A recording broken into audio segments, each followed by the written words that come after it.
예, 안녕하세요. 2020년도 북새통 첫 스타트를 끊습니다. 첫 번째 책이 대변동이라는 책이죠. 다 읽어보셨나요? 예. 자신있게 얘기하신 분들이 좀 계시죠. 예, 대변동. 그러니까 책 두께가 장난이 아니에요. 꽤 두껍죠. 몇 페이지죠? 런닝 페이지. 540쪽. 예, 540쪽인데 내용이 읽다 보면 천재 시간도 그리고 되게 재미들이 있어요. 그 이야기 거들이도 나오고, 그다음에 각 역사 나라들에 대해서 상황들도 좀 알 수도 있고. 근데 결정적으로 이게 저의 개인의 얘기와 그다음에 우리나라 국가에 대한 얘기를 같이 접목시켜서 생각할 수 있기 때문에 최근에 우리나라의 그 정치, 경제, 사회에서도 좀 적용해 볼 거리도 있다. 근데 개인적인 문제에서 적용해 볼 거리가 있다라는 시작점을 주는 책입니다. 제럴드 다이아몬드, 이 전신작이 되게 유명하죠. 총균세, 이게 그 책이죠. 이 시리즈가 3부작 시리즈인데 여기까지는 4부작 시리즈다 해서 제럴드 다이아몬드가 최근에 한 2달 전인가 한국에 왔었어요. 왔어서 공연도 하고. 연세가 꽤 있으시죠. 30년 몇 년생이시죠, 이분이? 30. 예. 그러니까 왜 공부해야 되냐라고 얘기할 때 여기 계신 분 30년생 계신 분 안 계시죠? 이 30년생 계신 분이 저런 책을 썼어요. 저런 책을.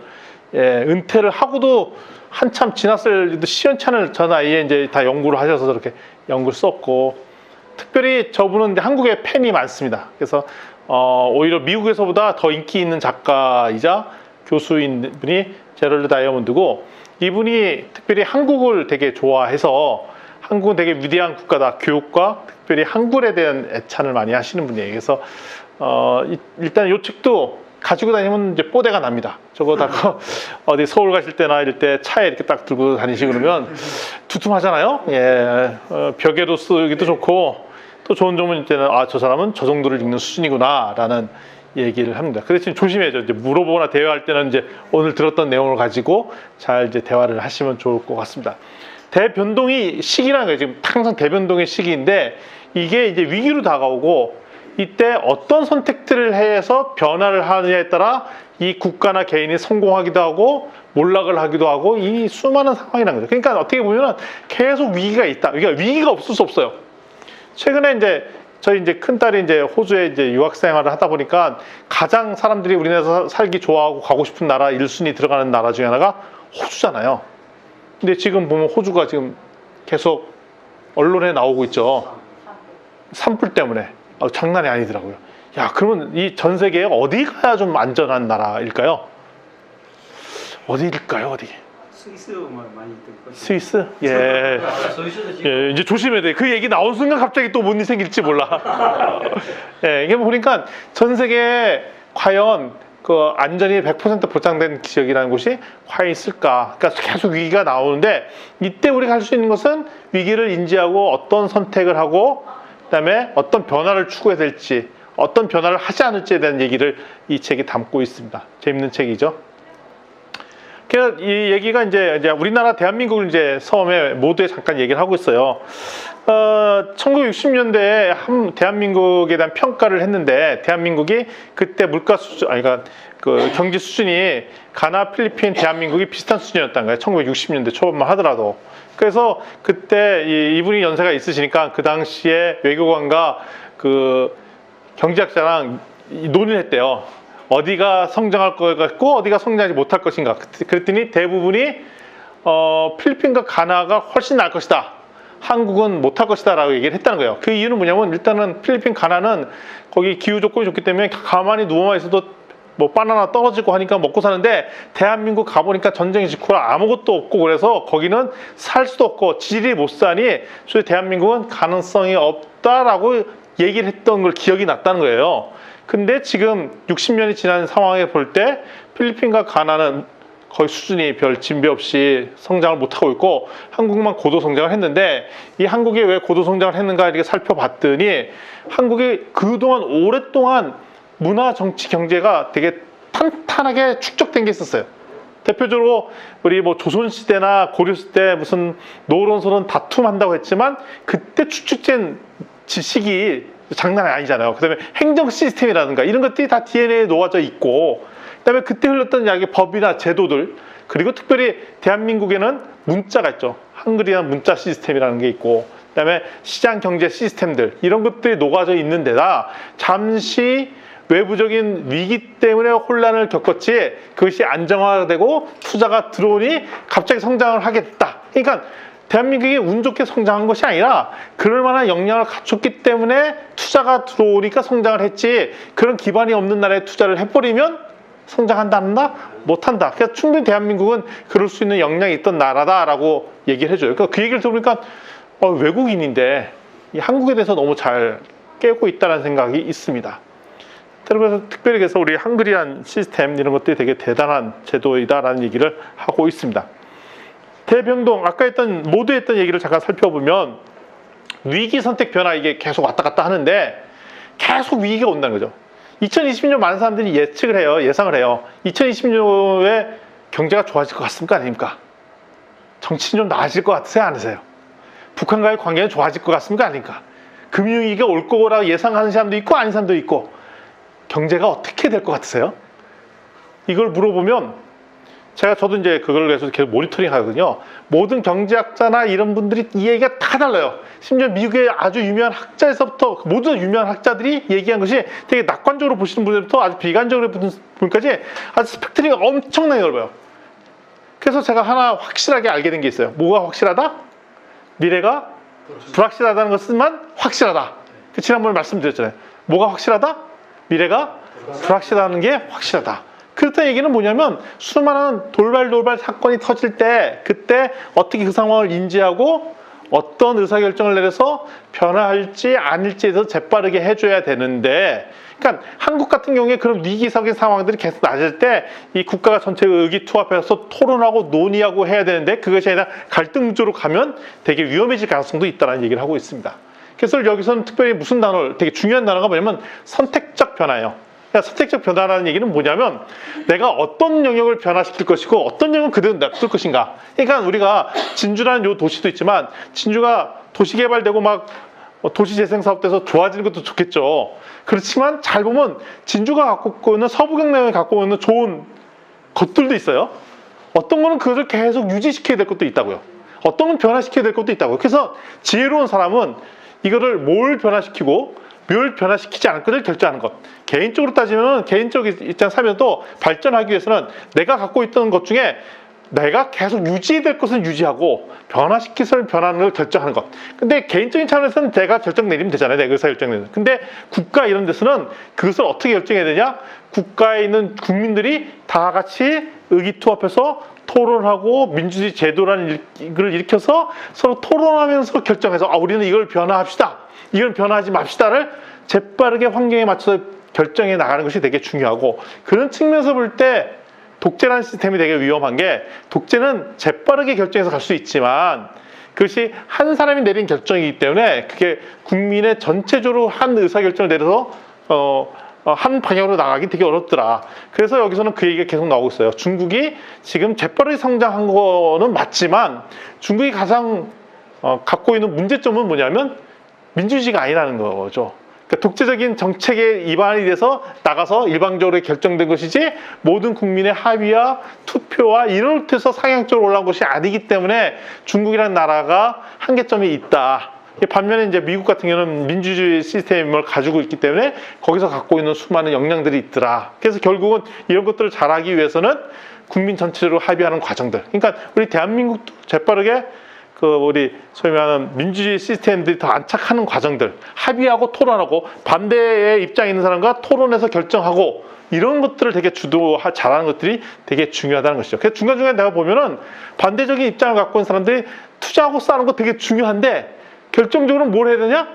타협해서 의사결정을 내려줘야 되는 거죠. 그래서 지금 우리나라의 국가 시스템이 되게 위기적인 상황이 되는 것 중에 하나는 갈등은 좋아요. 갈등까지는 문제가 되는 게 아닌데 결국은 타협을 해서 결정을 내려야 되는데 그냥 삐껴갖고 안 해버리면 그게 문제라는 거예요.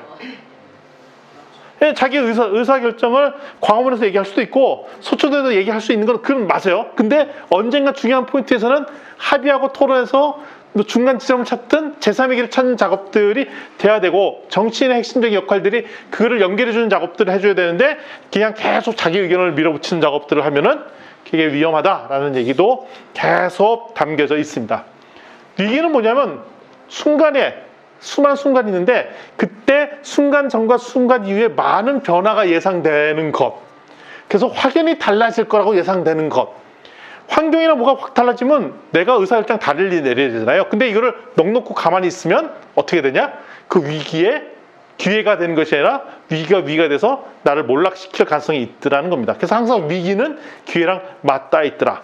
이것이 개인의 모습과 국가의 모습이 맞닿아 있다는 또 얘기도 계속 하고 있습니다. 개인의 위기 얘기를 하고 있어요. 그러니까 개인의 위기는 결국은 뭐 가정부라도 인간관계도 개인의 위기가 되죠.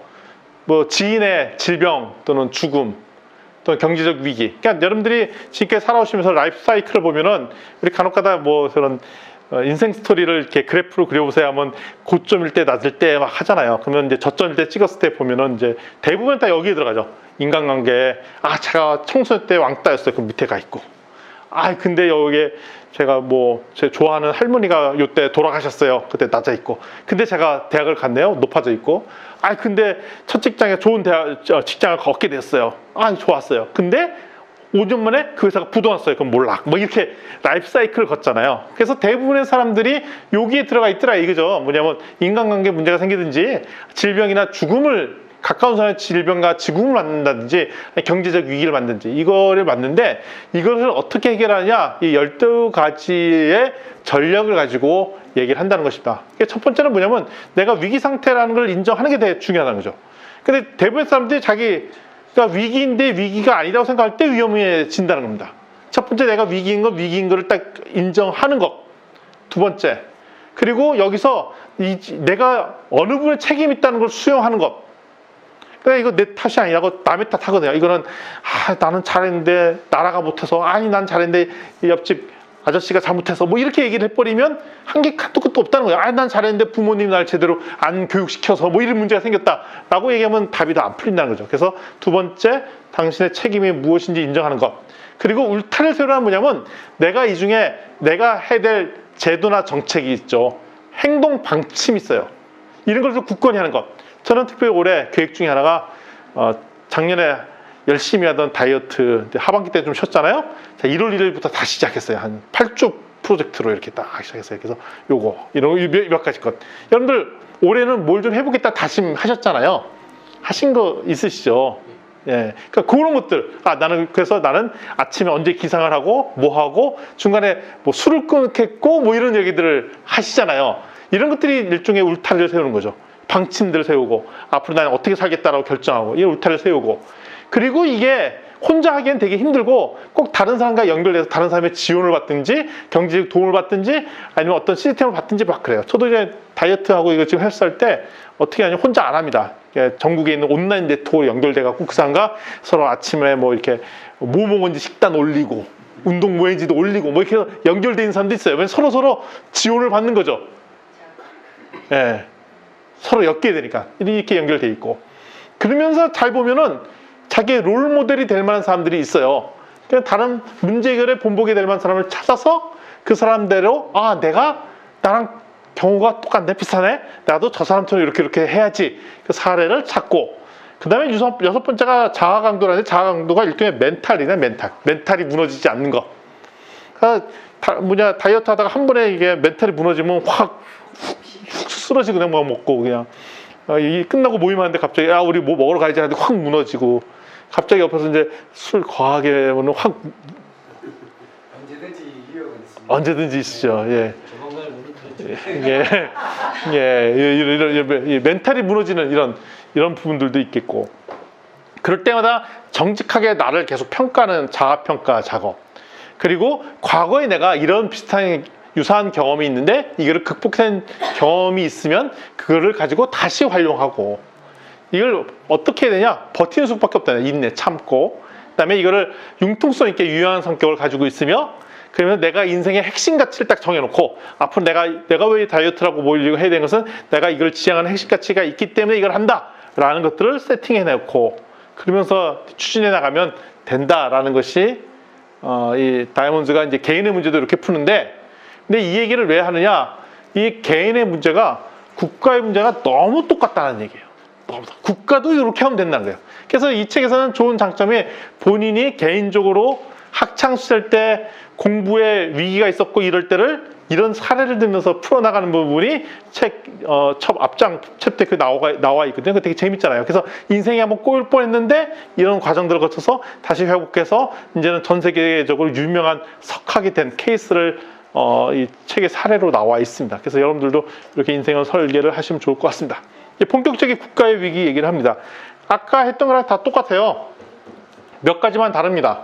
대표적으로 이제 위기 상태 인정하고 책임 인정하고 울타리 세우고 다른 나라의 지원을 받고 그 본보기라는 샘플 국가사를 찾고 그다음에 우리나라의 국가의 정체성을 확립하고 이때는 언어, 문화, 역사 이런 것들이 전 국민이 갖고 있는 것. 그런 측면에서 볼 때는 대한민국이 좋은 걸 갖고 있어요. 첫 번째 언어라는 시스템을 갖고 있는 것.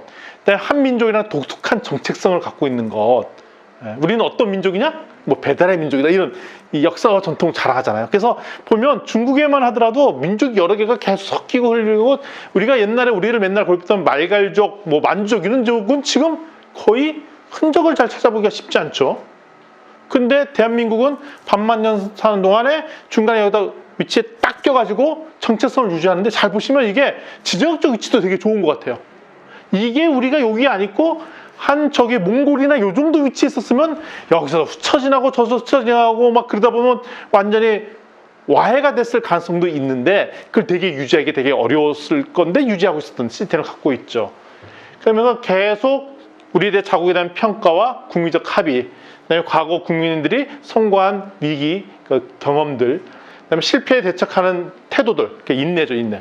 예를 들면 우리도 위기가 있었죠. 대표적으로 언제 위기가 있었냐면 6.25 전쟁 때, 일제시대 때 이 위기를 극복해 나가는 그 과정들. 그러니까 이런 것들을 지키고, 그러니까 모든 나라들이 이런 위기가 있다는 거예요. 미국도 위기가 있고, 호주도 위기가 있고, 그다음에 독일도 위기를 겪었는데 그 위기를 어떻게 극복했느냐에 따라 성장을 하고, 대표적으로 전 세계적으로 제일 잘 사는 나라 넘버 3 하면 어디냐면 저기예요.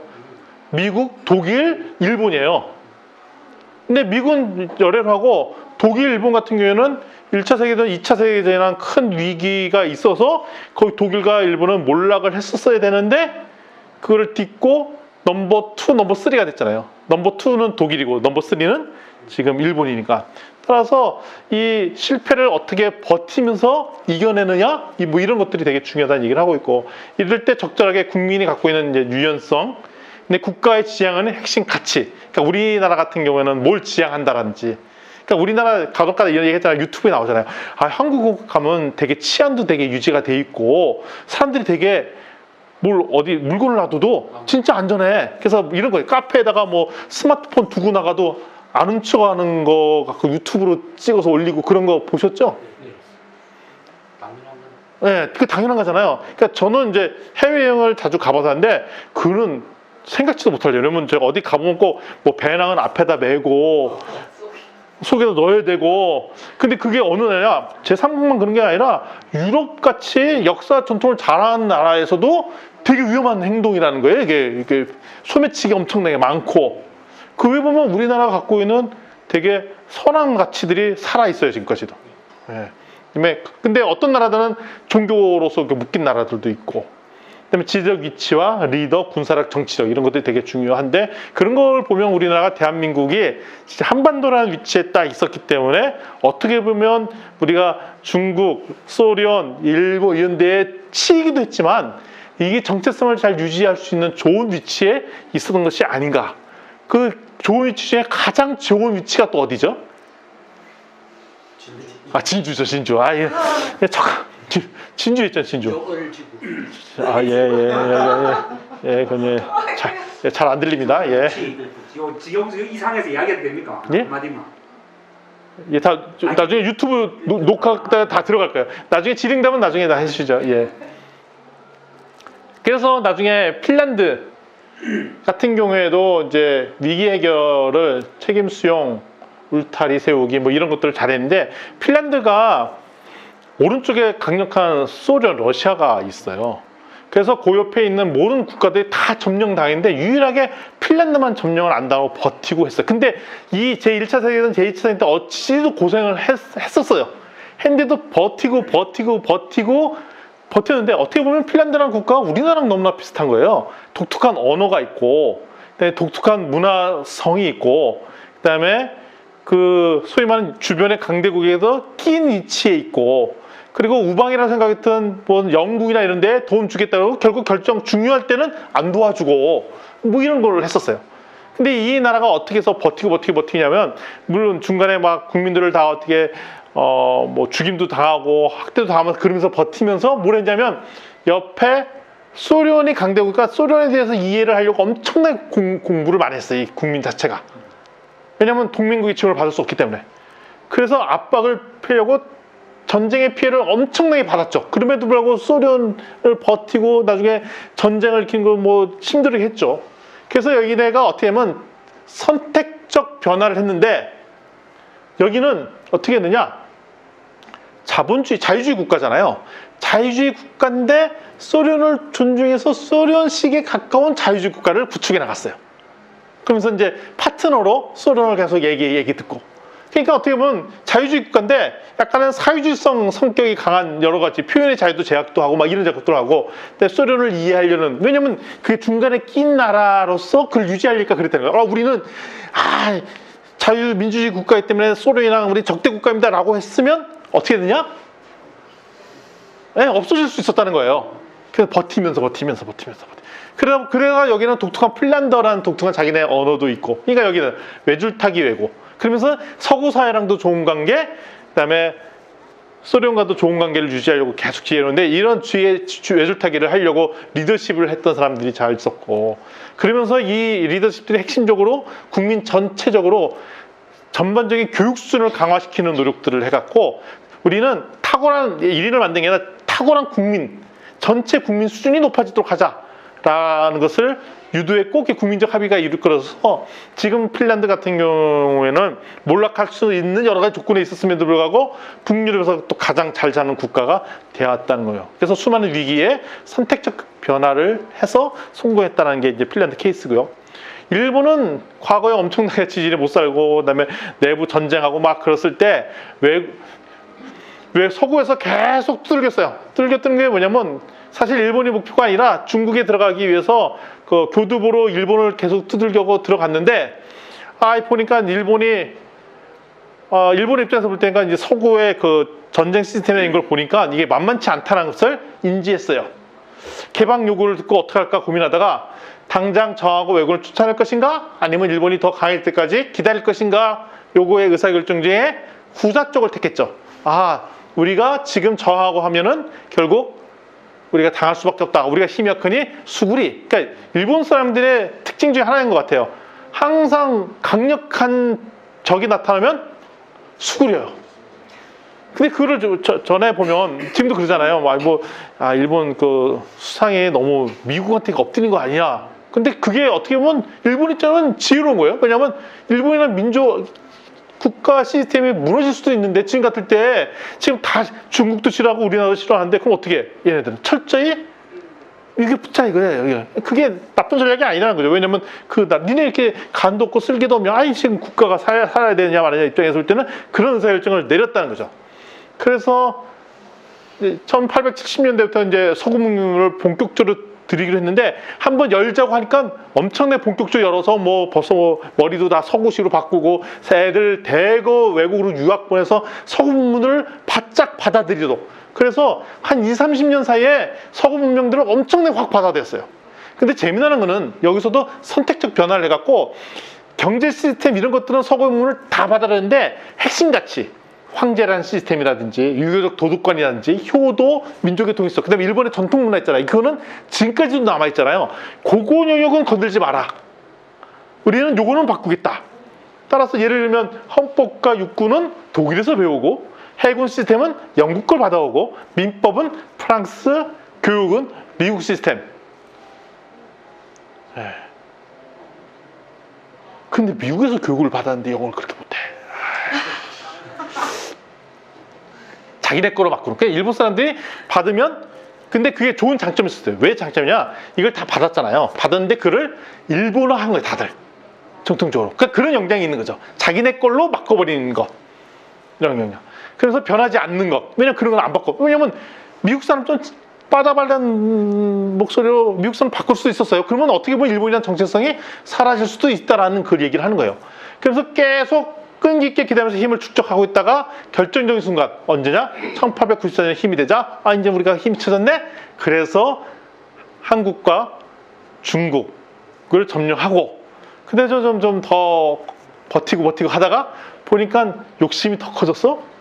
이거 좀 해봐도 되겠네? 독일이 저쪽에 사구나? 저쪽은 니네 가자, 우리 이쪽 할게 해서 이제 미국 공격하고 호주 공격하고 이러다가 미국을 참전시켜서 결국은 몰락하게 되는 이 과정을 겪었더라. 그러니까 여기는 중요한 포인트 때 성공할 수도 있지만 나중에 핵심의 리더의 욕심적인 의사결정 구조에 의해서 망하게 된. 그러니까 어떻게 보면 우리나라 입장에서 볼 때는 적당히 일본이 욕심을 부렸으면 30년 그 식민지 체제가 더 오래 갈 수도 있었다는 생각이 들어요. 이렇게 욕심을 과하게 부려주니까 몰락의 길로 가버렸다는 것. 예, 사람이 그런 이면적인 것들이 있는 것 같아요. 칠레 같은 경우에는 군사 정권에서 민주주의 정권으로 이제 넘어갔는데 군사 정권이 특이하게 시민 경제 체제를 유지했고 민간 정부할 때 이게 사회주의, 그러니까 사회주의 사람들이 정권을 차지했어요. 근데 사회주의 가져갔으면 경제 시스템은 사회주의 시스템으로 바꿔야 되잖아요. 근데 그렇게 안 바꾸고 과거에 좋았던 그냥 자본주의 시스템의 경제를 계속 갔어요. 그랬더니 사회주의에 가까운 사람들은 계속 불만이 있는 거예요. 아니 정권이 바뀌었으면 사회주의 시스템 바꿔야지 왜 그걸 안 바꾸고 있느냐? 근데 그렇게 안 바꿨던 이유 중에 하나는 이제 미국과 관계가 있고 여러 가지 해서 조건을 짜는 거죠. 그러니까 저런 거죠. 우리 노무현 대통령이 정권을 잡았을 때 그때 FTA하고 다 그랬거든요. 원래 노무현 정권의 그 정치적 라인으로 보면 그거 다 반대하고 해야 되는데 반대로 이걸 다 했다는 얘기죠. 그 얘기는 뭐냐면 그러면 오히려 친미에 가깝게 하고 그러니까 양쪽에서 다 공격을 받았잖아요. 그러니까 좌파적 성향을 가지는 사람한테도 아니 너 변질한 거 아니야? 라고 욕을 먹기도 하고 이쪽에 계신 분들은 니네 이렇게 하지만 본질은 사실 이거잖아 그리고 하고 그래서 되게 외롭게 외줄타게 했는 게 노무현 정권 시절이었는데 이때 칠레 정권도 그렇게 쭉 오랫동안 가면서 외줄타기 하면서 미국의 눈치 그 다음에 지금 군대에서 정권은 물려받았지만 언제 다시 군대가 다시 나서 쿠데타로 정권을 잡아먹을 수도 있겠다는 두려움 때문에 군부도 아우르고 그래서 외줄타기 계속 경쟁을 했었습니다. 그러다 보니까 강력한 군부 처리를 못하고 그 다음에 또다시 이제 독재가 나오고 그래서 그런 여러 가지 왜곡과 이런 것들을 겪으면서 오랜 시절을 겪었던 케이스들 아마 중간에 수들이 많이 있는데 이거는 그냥 건너뛰도록 하겠습니다. 인도네시아가 있어요. 인도네시아가 가장 섬이 많은 지역, 섬으로 구성되는 100% 섬으로 되어 있는데 아마 좌에서 끝까지 하면 한 5,000km가 되는 땅이라는 거예요. 그러다 보니까 다 섬이니까 다 따로 국밥인 거예요. 그러니까 따로 국밥이라는 얘기가 뭐냐면 이쪽 섬에 있는 사람이랑 저쪽 섬에서는 같은 민족이라는 동질감도 별로 안 느껴. 다 따로 들어와. 그때가 언어도 달라. 그러면 같은 나라라고 보기가 되게 어렵잖아요. 그래서 와해가 돼 있죠. 그러니까 이런 데일수록 전형적으로 서구 열강이 점령하기 엄청나게 좋잖아요. 그 인도네시아는 서구 열강의 지배를 받아 버립니다. 네덜란드의 점령을 받아요. 근데 그거에 대해서 대항할 그런 일체감도 없어요. 왜냐하면 다 따로 국밥이기 때문에. 그리고 언어가 가장 큰 언어가 자바어인데 그 지역의 언어죠. 근데 이걸 우리나라 언어를 통일합시다. 내가 왜 니네 그 나라 말 써야 돼? 라고 얘기 나온 거죠. 그게 대한 반항이 있는 거예요. 근데 우리는 지금 표준어가 서울어잖아요. 서울 지방어잖아요. 근데 서울 지방어지만 그렇게 큰 반감은 없잖아요. 우리 경상도 계신 분들이 서울말 쓰는 거에 대해서 반감은 왜냐면 차이는 있지만 이해는 하지만 알아들을 수 있잖아요. 근데 여기서 쓰는 지역어가 다른 거는 의사소통이 안 될 정도의 다른 말이에요. 그러니까 외국어에 가까운 거예요. 인도도 마찬가지. 인도도 뭐냐면 중간에 힌디어라는 게 핵심인데 힌디어 말고 옆에 보면 뭐 다른 지역의 언어가 16개 언어가 있는데 그게 커뮤니케이션이 안 될 정도로 다른 언어예요. 그러니까 우리나라처럼 사투리 방언 있지만 이 정도는 다 어느 정도 이해가 되는 시스템이자는 거죠.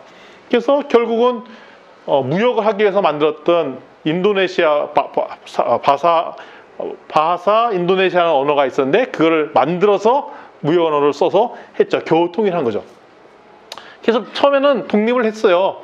2차 세계는 끝나고. 그렇지만 통일언어가 없어서 미흡했고 국가정세상 미흡하고 여기에는 무슬림도 있었고 공산주의자도 있었고 소수민족간의 강한 가치관, 그래서 이런 것에 갈등 일으켰는데 수카르노와 수하르토라는 두 지도자가 나타나면서 한 번은 개혁, 한자는 독재, 이걸 번갈아 가면서 쓰면서 어떻게 됐냐? 결국 인도네시아가 한 정체성을 가지게 되는 국가. 그러니까 이 나라 같은 경우에는 한 정체성을 갖는 게 되게 힘든 그 시스템인데 어찌됐든 독재가 됐든 뭐가 그걸 번갈아 하면서 인도네시아는 지금은 어느 정도 탄탄해져 버리는 나라가 돼버렸어요. 그러니까 이런 케이스는 좀 드문 케이스라는 거죠. 왜냐하면 분열되어 있는 국가가 더 분열이 되지 그 하나가 이렇게 묶여서 돌아가기가 쉽지 않은데 어쨌든 독재라는 형태가 됐든 뭐가 됐든 나라를 하나 엮어서 하나의 체제로 바꿔버린 케이스가 나오고 있습니다.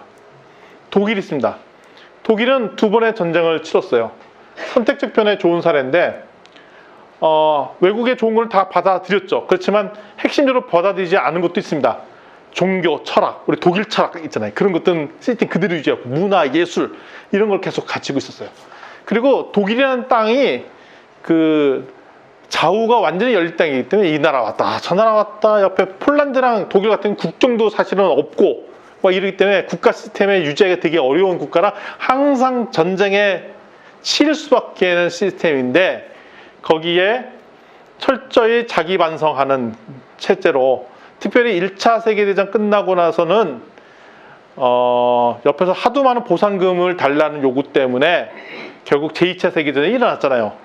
근데 제2차 세계대전이 일어난 직후에는 서구 열강에 보상금을 달라고 요구한 것이 아니라 대신 요구한 거가 여기에 동독과 서독을 분리해 놓고 근데 마침 소련과 미국이 갈등 구조를 겪으면서 자연스럽게 미국이 서독에 대해서 투자를 할 수 있는 기회가 생겼고 그것이 자산이 돼서 이 서독과 동독, 어떻게 동독은 아니지만 서독이 이렇게 클 수밖에 없는 구조가 가져 있는데 서독의 대통령, 수상 이런 분들이 철저히 자기 반성을 했죠. 그래서 그것이 계기가 돼갖고 결국 통일이 될 수 있는 그런 계기가 됐고 중간에 리더십을 잘못한 히틀러 몇몇 대통령들은 독일을 몰락하게 했던 따라서 독일은 적절한 선택적 변화와 적절한 리더십이 발휘됐을 때 최고의 부를 상징하고 있고 지금 독일은 그 여자 수상 예. 누구죠? 이름이? 메르켈 수상이죠? 메르켈 그분이 동독 출신이잖아요. 동독 출신. 예. 동독에서 나와서 수상이 됐어요. 아버님이 목사님이세요. 그래서 그 처음에 수상이 됐을 때 정치인이 됐을 때 어떻게 하면 구색 맞추기에 들어갔던 사람이에요. 그러니까 여성을 하나 배려해줘야 되지 않냐라고 해서 그냥 얼떨결에 이제 중요 보직을 됐는데 이 사람이 그런 강력한 리더십과 역량이 있는 줄 몰랐죠. 주변 사람들. 오히려 이 사람의 위치가 사람을 만들고 사람이 그런 역할을 해서 지금 최고의 전성기를 이 메르켈이 만들어 나가고 있죠. 그래서 독일은 지금 전 세계 넘버 2에 대한 나라입니다. 그러니까 유럽에서 가장 잘 사는 나라가 독일. 가장 헤매고 있는 나라 중에 하나가 프랑스, 영국. 예, 이 두 나라. 호주가 있습니다. 호주는 아시다시피 영국의 죄수들 강제 이민을 시켰죠. 1788년 730명을 이주하고 그러면서 거의 100년에 거쳐서 계속 죄수를 보냅니다. 그래서 죄수가 세운 나라예요. 호주가 뭐 사실은 죄수가 세운 나라잖아요. 그 미국은 청교도가 세운 나라인데 여기는 죄수가 세운 나라예요. 근데 자부심이 있더라고요. 우리는 그렇지만 새로운 뉴 프론티어를 만들었다. 근데 이 나라가 이제 농업도 발달하고 광물이 좋다 보니까 그걸로 이제 주로 1차 산업을 개간해서 수출하는 전략을 썼는데 철저히 백호주의 전략을 짜죠. 그래서 처음에는 그 죄수 중심을 하다가 그것도 한계가 있으니까 사람이 더 늘어야 되니까 사람들 이민을 받는데 유럽 사람까지 받아요. 아시아권 사람 안 받고 뭐 이런 얘기를 합니다. 그런데 거기 남태평양에 뭐 피지 이런 나라들 사람들 그 사람들을 막 강제 데리고 와요. 노예처럼 데리고 와요. 잡아갖고 와요. 그래서 사탕수수 재배 뭐 이런 걸 시키죠. 그래서 철저히 그 아시아권 사람들 배제하고 있다가 지금 호주 가보면은 거의 상당수 대의 많은 아시아권 사람들이거든요. 근데 아시아권 사람들로 바뀌게 된 이유가 이 사람들이 자기네 사람이 영국 사람이 생각을 했었어요. 처음에는. 그래서 항상 우리는 영국과 같은 형제, 영국이 아버지고 우리는 자식이다 생각했다가 결정적으로 언제 무너지냐? 제2차 세계대전 때 영국이 막 중간에 막 지고 막 그랬잖아요. 그리고 영국이 우리 보호해줄 줄 알고 막 그랬는데 막 무너지고 이런 모습들. 그리고 결국은 영국만 믿고 있다가 일본에 공격을 당해요. 그래서 엄청나게 많은 사람들이 포로 잡히고 아주 생 난리칩니다. 호주가 거의 뭐 패전할 정도로 막 엄청나게 일을 당해요. 그러고 보고 영국에 대해서 이제 쟤네랑 우리랑 같이 가기는 쉽지 않겠구나. 그리고 아시아권에 가깝잖아요. 근데 아시아 다른 국가랑 이제 교육을 더 많이 하게 되고 미국과 교육을 하게 되고 그러면서 아시아 나라가 잘 살게 되고 하고 그다음에 제2차 세계대전이 끝나자마자 들었던 생각이 뭐냐면 우리가 이렇게 당했던 이유 중에 하나는 우리가 인구가 적어서이니 강력하게 인구를 받아들이자 하면서 이제 백호주의를 이제 무너뜨리고 아시아권 사람들을 받아들이면서 바뀌게 됐죠. 그 이유는 이제 군사적으로 보호하고 아시아가 정치가 올라가고 무역 상대국으로도 바뀌고 이민자의 구성비가 늘어지고 그다음에 영국이 결정적으로 원래 영국이 영연방 국가랑 하나의 팀이 되는데 그게 아니라 그 EU로 이렇게 가입해 버리는 거예요. 그래 보니까 갑자기 쟤는 우리 아군이한테 다른 데 네트워크로 가버리니까 배신감을 느끼고 그럼 우리도 니네랑 같이 안 하겠다. 물론 지금도 같이 크리켓하고 영연방 국가끼리 게임을 해요. 그 호주, 뉴질랜드, 인도, 파키스탄 이런 데 사람들은 크리켓 아시죠? 이렇게 공 이렇게 던지면 이렇게 볼을 탁 치고 이런 게임들 하고 막 이렇게 노는 건 하는데 그리고 호주를 가면 여전히 영국적 문화 자산들은 있으나 경제적으로 시스템으로는 거의 독립을 해 나가는 체제. 그래서 이런 변화들을 겪으면서 성장을 했다라는 거고 있고요. 그럼 앞에 정리를 좀 해보도록 하겠습니다. 일본은 보니까 지금 경제 규모 3위예요. 높은 생산성. 근데 문제가 있죠. 과도한 부채가 있고 그렇지만 높은 외환 보유고로 버티고 있죠. 이게 좋은 강점 중에 하나는 인구가 꽤 많아요. 1억 2천만 명. 예, 인구가 꽤 많죠. 그다음에 이 사람들이 되게 건강해요. 그다음 수명도 되게 높아요. 남성이 80세, 여성이 86세까지 살고 교육 수준 높고 기대 수명도 높고.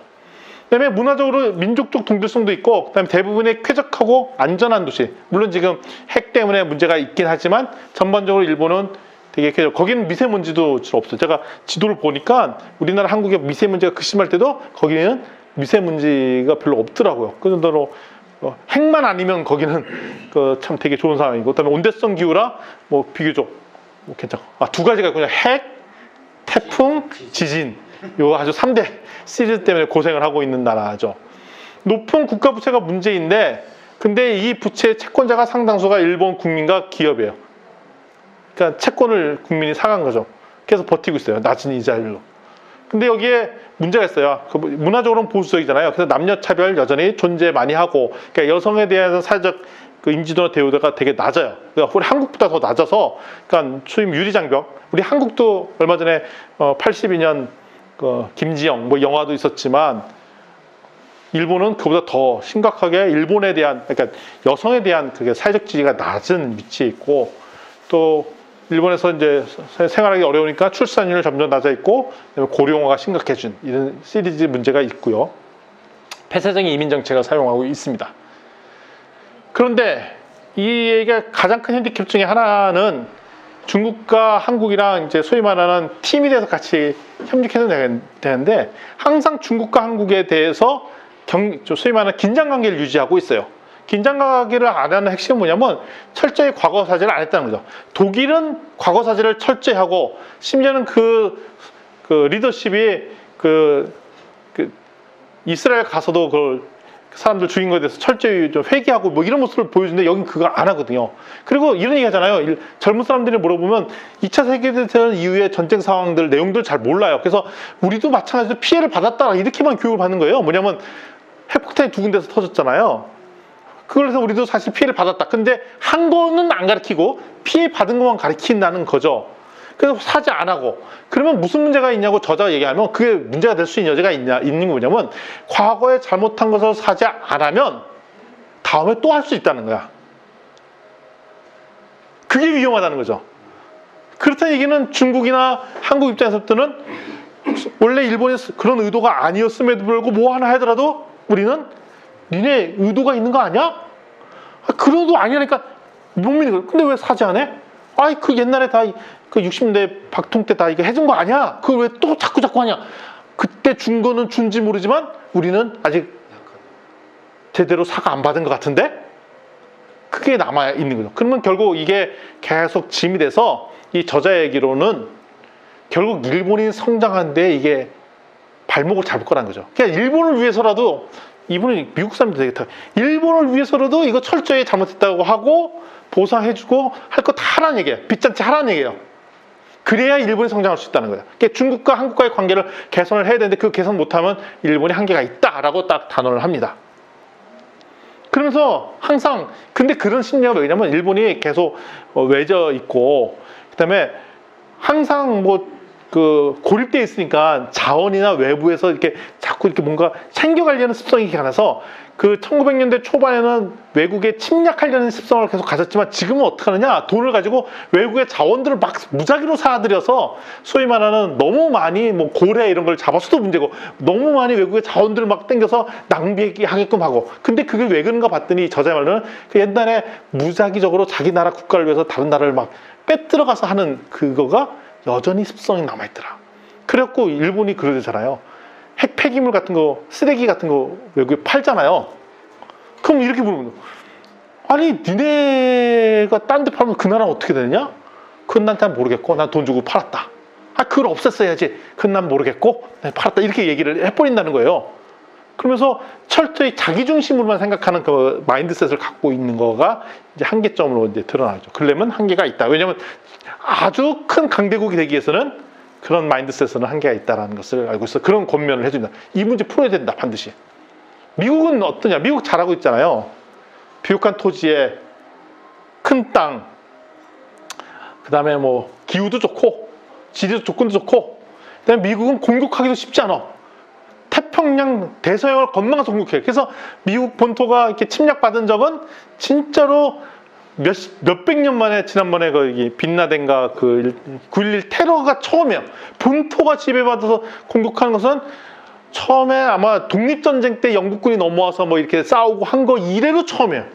그 정도 쉽지 않죠. 그 이후에 언제 썼냐? 하와이가 일본군의 폭격을 받. 근데 하와이는 본토가 아니니까 본토가 공격받기가 어려웠죠. 왜냐면 오는 새 다 아니까.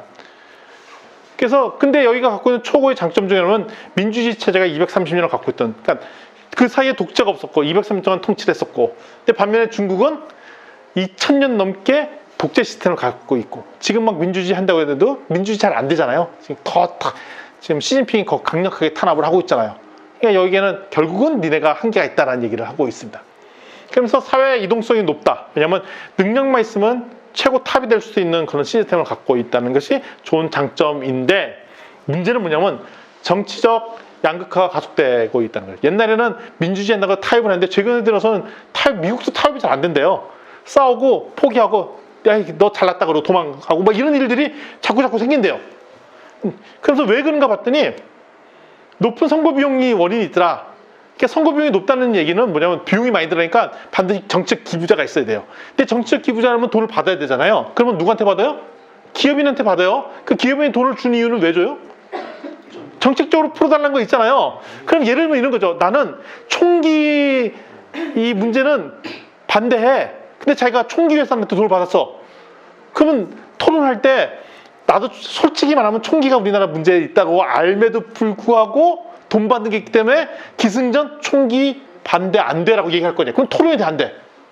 토론이 안 된다는 거예요. 그냥 기부금을 계속 받다 보니까 뭐가 문제냐면 돈 받은 사람의 입장을 생각해보니까 토론할 때도 내 거를 포기할 수 있도록 토론되는데 그렇게 안 된다는 거예요. 그러니까 타협이 점점 안 된다는 거예요. 그러니까 결국 정치 자금이 결국 돈 많이 드는 정치로 하는 구조가 미국이 들어요. 간혹가다 우리 미국 영화 보면 그러니까 우리나라는 그걸 제약이 많은데 오히려 미국은 돈을 많이 거둘 수 있도록 하는 시스템하고 계속 정치인이 하는 행위가 계속 모금 활동과 선거운동. 그러니까 내내 선거운동을 해. 그러니까 정치자금을 모으고 선거운동하고 정치자금 모으고 선거운동. 우리나라보다 훨씬 돼. 근데 그게 심해지다 보니까 능력이 있는 사람이 정치인 되기를 가능성이 더 없어졌다는 거예요. 어디가? 미국이 그렇다면 미국이. 우리나라 얘기가 아니라. 그러면서 게리맨더링이 뭐냐면 선거 구역을 자기가 유리한 쪽으로 이렇게 쪼개는 거 있잖아요. 그러니까 나한테 유리한 표에 나로 이렇게 쪼개고 이런 것들에서 거의 표 체계도 보면 진짜 기형적으로 선거구가 이렇게 막 짜여져 있는 데가 있었어요. 자기에게 유리한 그런 것들 막 그 국회에서 막 정해버리고 막 이런다는 거죠. 그다음에 항공산업 발전을 해서 계속 그 전에는 그 워싱턴에 다 모여갖고 토론하고 그래서 서로 이게 국회의원들끼리 상원 하원 의원끼리 토론하는데 이제는 지역구 가서 자꾸 지역구 관리 표가 하니까 계속 비행기 타고 왔다 갔다 하니까 서로 커뮤니케이션 할 틈이 없더래요. 그러니까 서로 토론하고 입장을 정리할 그런 소위 말하는 그런 것들이 안 되는 이런 문제가 생기죠. 따라서 전반적으로 미국의 편협성이 깊어지고 공격성이 증대되니까 정치인 학계에서도 서로 공격하고 디스하고 이런 것이 방면됐다. 이게 지금 최근에 드러난 문제이고, 그러다 보니까 사회적 자본이 서로 이제 믿고 따르고 관계가 되게 중요한데 이것들도 약해지는 게 특히 미국은 이제 중심으로 소셜 미디어가 되게 강하잖아요. 그래서 사람들이 얼굴로 안 만나고 그냥 SNS 다 하죠. 우리 트럼프 대통령도 웬만한 거는 그냥 트위터로 다 얘기를 하시잖아요. 예. 굳이 사람 안 만나고 자 우리 정책은 이거예요. 트윗 나 보고 싶어 사진 하나 찍어서 올리고 그러니까 사람의 인터랙션이 더 낮아지는 이런 일들이 있더라. 그러니까 우리나라만 뭐 선거 때 가서 인사하고 손 찾아가고 인사하지 여기는 이거 빈도가 낮아졌다는 거예요. 진짜 그럴 것 같아요. 옛날에는 직접 찾아가서 얘기 안 하면은 자기의 정책이나 이런 걸 얘기할 수가 없는데 지금 뭐 다양한 미디어들이 있기 때문에 그냥 뭐 온라인으로 뿌리고 하면 되는데 근데 거기에는 토론도 없고 이야기를 할 수도 없잖아요. 그러다 보니까 이야기의 진정성이 찾기 어려우신더라 그 얘기를 하고 있죠.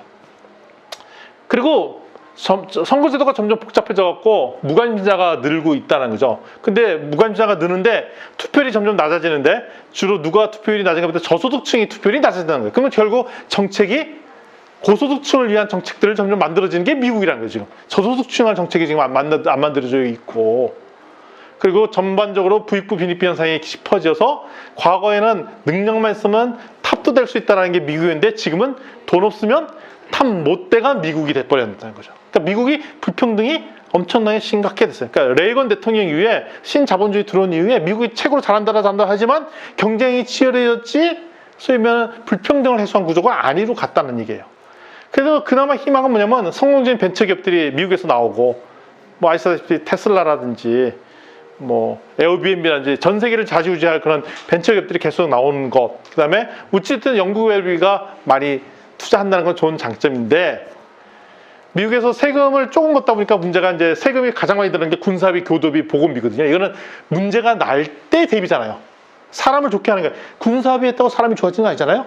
교도소는 잘했다고 사람이 좋아진 게 아니라 문제가 자꾸 생기니까 교도소 터지는 거고 보건비용은 뭐냐면 아프니까 생기는 비용이잖아요. 그러니까 미래를 발전할 수 있는 비용의 비중은 낮다는 거예요. 대표적으로 교육비 예산이 너무 적다는 거죠. 그래서 공공분야 투자가 점점 들어지는데 특히 교육 투자비가 너무 낮아서 우리 한국 같은 경우는 교사, 교대 이런 데 되게 공부 잘하는 학생들이 가잖아요. 그 책에도 표현되어 있더라고요. 3% 이내 학생들이 가는 데가 한국의 교대다. 뭐 이런 얘기가 나와요. 근데 미국에서는 아니라는 거예요. 그래서 미국의 교사들의 월급이 너무 적어갖고 교사들이 아르바이트를 안 하면 생활 유지가 안 될 정도의 미국이니까 그러니까 미국 교사들은 뭐 해야 돼? 저소득층인데 아르바이트를 반드시 해야 되는 게 미국 교사의 생활이라는 거예요. 그 정도가 투자가 안 됐다는 거예요. 그래서 미국의 교육이 점점 열악해 되는 것이 일부 핵심 소수 그룹의 교육은 되게 잘하고 보편적인 교육 시스템이 무너져 있어서 이게 미국이 갖고 있는 큰 문제점 중에 하나이다.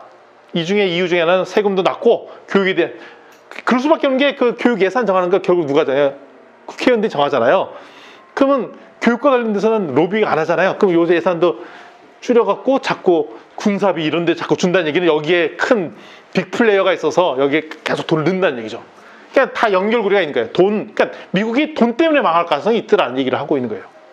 결정적인 결함. 그러면 이런 문제를 바로 옆에 나라인 카나다는 제대로 잘 풀고 있고 유럽에서는 제대로 많이 풀고 있는데 미국 사람들이 이걸 배우려고 안 한다는 거죠. 왜냐면 우리가 전 세계 넘버원인데 어떻게 우리가 카나다한테 배워.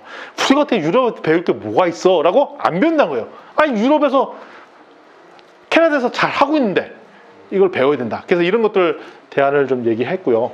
그래서 전 세계에 같이 풀어야 될 문제, 핵무기, 기후 변화, 그다음에 자원 고갈 문제, 그다음에 생활 수준 불평등 문제 이런 것들. 그러니까 이런 문제들을 풀어야 되는 게 전 세계 문제다. 그러니까 이게 이 이슈 얘기하면 약간 그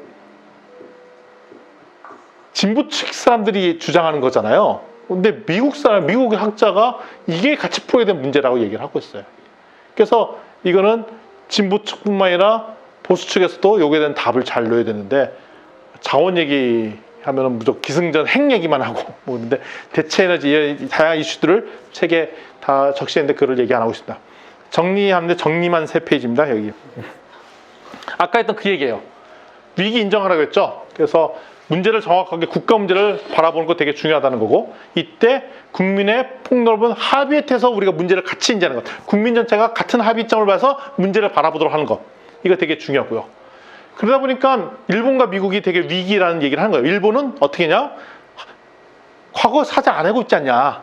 미국은 지금 요즘 잘못하고 있는데 그 불평등 심해지고 있는데 다른 데서 배우려고 안 하지 않느냐. 이거 문제라고 생각하지 않지 않느냐. 총기 문제 계속 터지는데 그 문제라고 생각하지 않지 않느냐. 요거 문제다. 미국, 일본 잘못하고 있다. 위기 인정 안 하고 있다라고 얘기하고, 두 번째, 책임 수용해라. 이거 호주 같은 경우에 제2차 세계대전 침공당했을 때, 일본에 침공당했을 때 자기네가 국방력을 키웠어야 되는데 그게 아니라 영국이 우리한테 제대로 안 해서 배신당해서 우리가 침공당한 거 아니냐라고 얘기했다는 거죠. 반면에 제2차 세계대전 이제 상반된 일본과 독일의 태도, 독일은 철저히 자기 책임이라고 해갖고 사죄하는 체제를 했는데 일본은 사죄를 하지 않아서 결국 일본은 앞으로 향후에도 이게 큰 짐으로 올 것이다. 이거 안 풀면 결코 일본 성공 못한다라고 얘기하는 거예요. 그러니까 지금 한국과 일본의 지금 분쟁이 있잖아요. 이때 이 책 저자는 한국의 편을 들어주고 있어요. 철저히. 그다음에 세 번째, 울타리 세우기와 선택적 변화. 우리가 적절하게 벽을 세워야 되는데, 메이지 유신스의 일본 보면은 변할 것은 진짜 홀레당 다 바꿔버려. 그랬고 뭐 바로 그냥 머리 다 깎고 인재단을 미국 보내고 다 유럽 보내고 다 보냈는데, 그런데 100몇 년이 흘러 때도 여전히 변하지 않는 그 가치는 그대로 냅두고, 이거 되게 뭐 좋은 것 같아요. 우리 한국도 도시가 개발되면 우리가 전통 문화에서는 남길 건 그대로 보존하고 바꿀 건 바꾸고 이렇게 되는데, 우리는 그냥 한꺼번에 다 바꿔버리잖아요. 그거 아니라는 거예요. 바꿀 거와 바꾸지 않을 거를 선택하는 그 지혜가 되게 필요하다는 거죠. 그러니까 이런 걸 어떻게 하면 합의를 통해서 결정해 나가는 거. 그래야 우리 거가 된다는 거예요.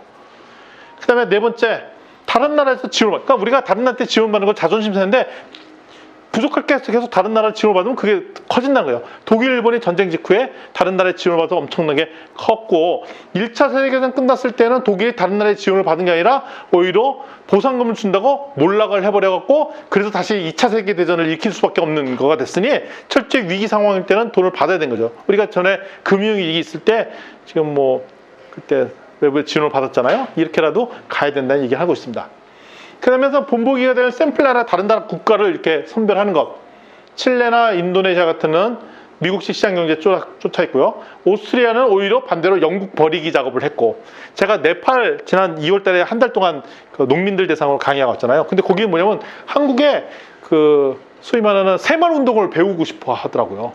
왜 거기서 얘기하는 게 뭐냐면, 거기 똑같이 그 얘기예요. 60년 전에 우리나라랑 수준이 비슷했는데 니네는 왜 이렇게 좋아지고 우린 그대로냐, 이거예요.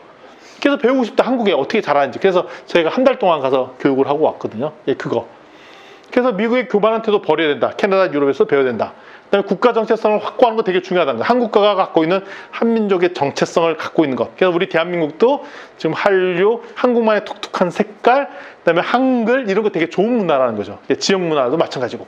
그러면서 자기 평가를 객관적으로 하고 정확하고 정직하게 하는 것. 독재자가 왜 나쁘냐? 왜곡시킨다는 거예요. 그래서 지금도 좌우 대립이 있고, 우리나라에, 그다음에 진보와 보수의 대립이 있는데, 그래서 언론의 찌라시에 있는데, 그러니까 자기가 내가 좋아하는 후보자가 있으면 그쪽에 왜곡된 얘기들, 좋은 것만 듣고 싶어하고 뭐 이렇게 되잖아요. 그것이 아니라 아주 객관적으로 이렇게 뭐는 맑고 뭐는 틀렸고, 심지어는 우리 아군 쪽이 잘못한 거는 인정하고 이런 것들을 해야 되는데, 이거는 시간과 노력을 확보하더라도 우리 대한민국 전체에 정확하게, 정직하게 팩트를 정확하게 체크해서 얘기하는 것, 이런 것도 되게 중요하다. 그래서 그런 측면에서 민주주의가 돼야 성공할 수 있다는 얘기를 하고 있어요. 그래서 독일이 성공했을 때 이런 비스마르크나 이런 사람들 혁신적으로 이런 리더십을 발휘할 때는 성공했지만, 히틀러 같이 왜곡시켰던 독재자일 때 결국 그 나라를 몰락시키게 했다라는 얘기를 합니다. 그래서 역사도 과거에 경험한 국가의 위기, 그 다음에 국가의 실패 인내심, 시간이 걸리더라도 노력을 해야 되고, 미국이 제2차 세계대전까지는 4번의 전쟁 통해 항상 승리해서 그때 노력을 많이 드는데 2차 세계대전 전쟁 이후에는 거의 모든 전이 다 졌다는 거예요. 대표적으로 한국전 사실 휴전 상태로 간 거잖아요. 그냥 패전한 거라 사실. 노력에 들인 거에 비해서. 그다음에 베트남전, 아프간. 근데 그때 공통점이 뭐냐면 미국이 인내하고 기다리고 했는데 너무 쉽게 결론을 내갖고 막 저지른다는 거죠. 지난주에 그렇지 않아도 지금 그 이란과의 갈등 구조를 막 갖고 있는데 너무 쉽게 판단해서 결정을 해버려서 기다리고 대화하고 막 그래야 되는데 그러지 않아서 요거 되게 위험해질 수 있다라는 얘기를 하고 있습니다. 그래서 상황에 따라 유연하게 국가를 잘 경영하고 국가의 핵심 가치 유지하는 거 되게 중요하고 이런 것들이 필요하다. 그래서 위기는 계속 발생할 때 이거를 어떤 선택을 하고 이에 맞춰서 변화를 하는 거가 국가가 더 성장하기도 하고 몰락하기도 하고 그렇기 때문에 지도자가 되게 중요한데 이 독재자일 때는 한 사람이 중요하지만 우리 같이 민주주의 국가 같은 경우는 그 지도자를 뽑는 그 시스템 그다음에 다양한 의견이 수렴하는 과정의 체계 이런 거에 대한 훈련들이 더 많이 필요하다는 생각이 들고요. 지금 약간 좌우의 갈등 구조가 많이 있지만 사실 그러면서 서로 합의하고 토론하고 집단 의사결정을 내리는 이 과정에 대한 훈련들을 해야 되지 나랑 의견이 다르다고 해서 이거를 상대방을 죽이려고 든다든지 이렇게 해서는 우리나라 국가 시스템에 문제가 생긴다라는 것이 오늘 얘기의 핵심이었습니다. 이 정도로 내용 정리해 보도록 하겠습니다. 수고하셨습니다.